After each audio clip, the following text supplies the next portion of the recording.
Welcome to day 9 of the 21-day Herbally-Inspired Holiday Challenge. Things are going well so far, I think. Today we're going to be talking about conifers. And so conifers are lots of different things. They are what most people think of as a pine tree, but there are lots of different trees that fit into the conifer group. And basically, conifer just means something that makes a cone. This is a white pine cone. This is probably the main conifer that grows around where I live. Now, conifers are 99% of the time, they are also evergreen, and they have the needles, and we're all familiar with them. This is a really, really common, popular type of plant that we use a lot around this time of year. It has a lot of traditions.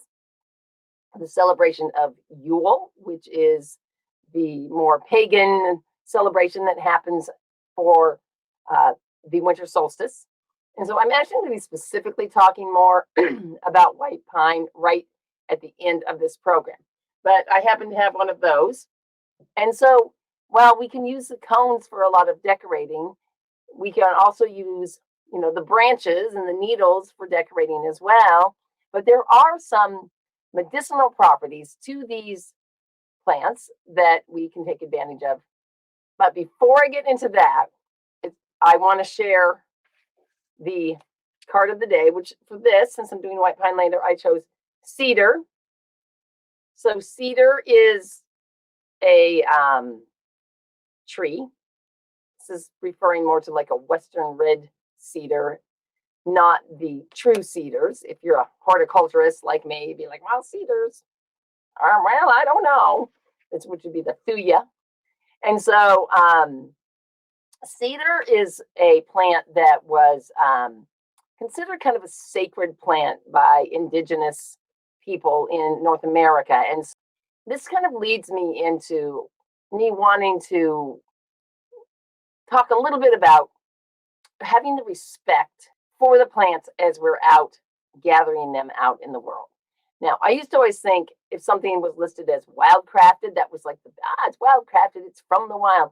But it's really, really important when we're harvesting, as you might be going out to harvest and cut some branches, and we're talking this week about gathering things from outside. It's really important to be aware about how much you're harvesting, where you're harvesting from, and just having respect for the actual plant that you're harvesting from. And so, like I was saying, most herbalists and also indigenous people, whenever we go out to harvest, we will always give thanks and show our gratitude in some way for the plants. Now, when I'm growing plants in my garden, I'm watering and tending them all along, but I still always say thank you. And so when you're going out to collect plant material, you should be thinking about how can you say thanks. Well, traditionally something like cedar, tobacco, or even cornmeal were sprinkled in the area where the plant was harvested from. Sometimes you might come across something that you want to harvest.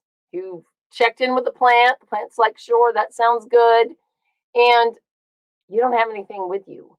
And so for that reason, you can simply come up with either a song, a prayer, a blessing, or something like that. That's maybe something that you come up with on your own, comes from your heart, and you can always just say that and give those words to the plant as just sort of a way of honoring and respecting your appreciation for the fact that they grew there and was available for you to harvest for medicine, for decoration, or whatever you're going to be using it for. It's very, very important. And it's kind of important in every part of our life, in my opinion, to always be grateful and thankful for the things that come into our life. So just make sure you get in the habit of doing that when you're harvesting plants. The conifers, there's like so many ways that they can be used. And earlier in the group, when I was talking about keep your eye out for things you can harvest. I mentioned, oh, if you're going to get a tree, see if they have any extra, a lot of times people will cut off the lower branches and they don't want them and they'll just leave them at the tree place. And you can sometimes grab extra branches and use those for decorating around your house. And that's great for decoration. But one thing you need to be aware of, and this is true for anything that you're collecting out in the wild as well, is where is it and has it been sprayed? Okay. If I'm taking it for decoration, that's different than if I'm taking it for consumption of some sort, whether you're just doing something medicinally or whether you're just, something tasty.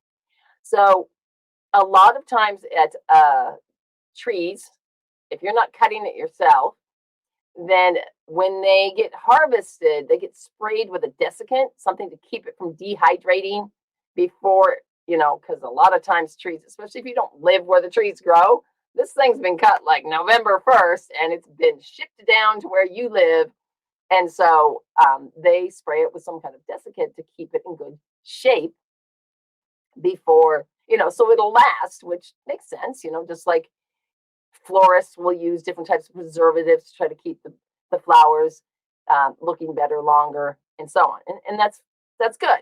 But just be aware that you are not going to want to use that.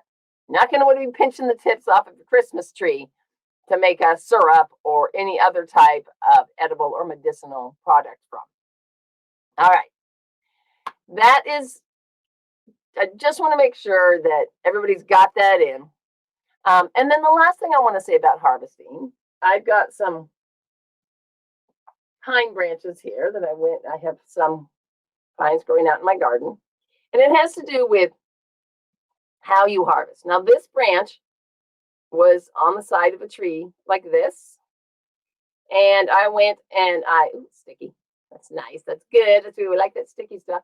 And I trimmed this off and I just took the small side branch. Then I went to a different tree and I got another side branch. Now, that would be, so let's pretend like this is the actual tree. You never want to take off the main stem of a plant when you're harvesting it, especially a tree that's going to be lasting for a long, long time, expected to grow for many decades. Because when you cut what's called the terminal tip on it, it's maybe like cutting off my head versus taking off my arm. So make sure you're only harvesting arms and not heads and necks, all right? If this was the actual tree, I might take off one of these side branches like that. I hope that makes sense. Just be aware of leaving the plant intact so it can continue growing into what it's meant to grow into. All right, so harvesting. Have respect. Be careful where you're harvesting from. Make sure nothing's sprayed. And only take a little bit from each plant. Make sure it doesn't even look like you were there when you're done with your harvesting. Those are my 3 wild harvesting tips for today. So now let's just get into the many uses of conifers during the holidays. And probably the best one, the one that I use a lot, is just creating an infused oil from what I use white pine. And so putting the tips of the needles, just like, I don't know, have we done oil? We haven't done oils. We're not going to be able to get into oils too much. That is like a whole nother thing. You can infuse oil with conifers. And you can also make a syrup. So you take your plant material and you simply just boil it in water. And I pulled out another one. I'm just pulling out all the old books for this show here. It's great. This is really old. Stalking the Wild Asparagus, another Euell Gibbons. He was such an interesting character. This thing was written almost 60 years ago. And he was a character that lived as a hobo for a while, a farmer. Like, he did all this really cool stuff that people just don't do anymore. And he lived off the land for many, many years in all different parts of the country. And he just put all this knowledge together into the books. And so he had a recipe for for a, a cough syrup. And he said to put 1 cup of red clover, 1 cup of finely cut up, he used white pine, 1 cup of, or a half a cup of wild cherries, and I can't read my writing on the other one, and 1 other ingredient, which was, mullein. And he used 1 cup of mullein, white pine, red clover, and then half a cup of wild cherry bark, the inner bark. And then you just simmer that up in a pan, and then you add honey. When it's that, you filter it, then you add the honey in, and then you have your cough syrup ready to go whenever you need it. So pines are used a lot in making syrup. And one of the main things they have, that part of why they're good for, or why the evergreens are good medicinally, is because they have a high amount of vitamin C. So when you're not feeling well, vitamin C is definitely something you want to go to anyway. Now, another type of recipe is you could harvest some of the fresh tips. You're not going to find that this time of year, but the very fresh tips, again, being aware not to take off somebody's brand new growth from an entire tree. The little fresh, brand new light green tips that are coming out, you take those can be made into a tea. They can be made into a salt or a sugar. So you basically take the salt and the needles and you just blend them up in a food processor, and then you let it dry, and now you have a salt or a sugar flavoring for whatever you might want. That would be pretty darn delicious if you're making some cookies. Sprinkle in your spruce sugar on top for an extra flavor, and it's going to be a little bit on the lemony side. Now, this is something you'd have to prepare for, and you'd want to collect in the spring for that. Another idea is, of course, with cedar, and I have some dried cedar here that I harvested from my friend's. My friend has this in her yard. So this is the cedar. It's got the little cones on it there. And then this is the foliage. So you can take the foliage. I wouldn't use the cones for this, but I would use the foliage in a facial steam. So you can grind that up. You can also use it for making homemade incense. Mixing with finely, you have to powder it up really fine and basically just mix it with water to make the little incense cones and add some other things into it as well. And I already mentioned the infused oil. So there are many, many different ways that you can work with evergreens if you like. If you like that, if you like those scents, like I love that smell. And it's a smell we think of this time of year because traditionally we're bringing these types of plants into our home. And Kanita says she makes a bath scrub. And I have, I've made one time this bath bombs. Like, so you can grate up the needles really fine. My suggestion is, those kinds of things get messy if you do not finely pulverize. So make sure you have a really fine, a way to really grind up your needles. Let them dry out well first, then grind them up. Try to get a real powder from them. Otherwise, they can kind of create a mess in your bathtub. That's just a quick rundown of the types of things that you could do with different types of conifers. But of course, as we're working on our decor this week, you can also add a little bit of pine or whatever your native local tree is. You could add that to your herbal wreath. The pine can be taken off and thrown in to make a simple syrup. The pine could be just thrown in for flavoring up, creating a as part of a sauce that you might want to flavor. Again, they have, you know what the smell is, so the taste is very similar. So we're coming together with a wreath here. Now, I'm going to recommend that you don't make this wreath the way I've been making it, where I'm like putting one thing on it at a time. By the end of this week, we'll have gone through all the wreath making ingredients. So my suggestion is this weekend, grab all your stuff and make a wreath. Okay, it's not that easy to make it all fit together when you're doing it one thing at a time. So far we've got our garlic, we've got some pine. Again, make sure if you're telling people they can use it for food, that you're making sure you got a clean source of your pine. And then I've got my herbs that have started to dry down here. And you can see they've gotten a little small, so make sure you're using a good amount when you're adding in your herbs.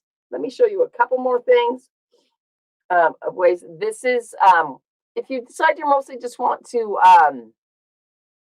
use the cones for decorations, this is a great, these are like little florist stakes that you can wire on to a cone, stick them in that way. You can get all different sizes of cones. This I got from my neighbor, and originally I thought it was a hemlock cone. But looking at it, I think what it is a type of, I think it's a spruce cone, that the spruce set too many cones and dropped a whole bunch of them early in the spring. Because it's definitely not what I usually think of a hemlock cone looking like. So year round, keep your eye out, because plants will do that. They'll shed off excess of things that they don't need. Then you're harvesting those that the plant's already gotten rid of, right?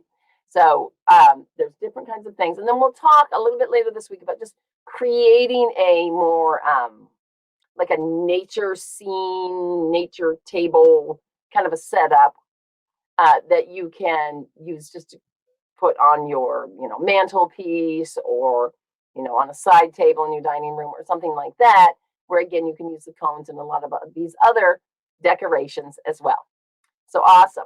That is all I wanted to share with you today. We went a little bit longer today. I had a feeling we would, but I hope you all have a great night, and I will see you all tomorrow. And take care, everybody. Bye-bye.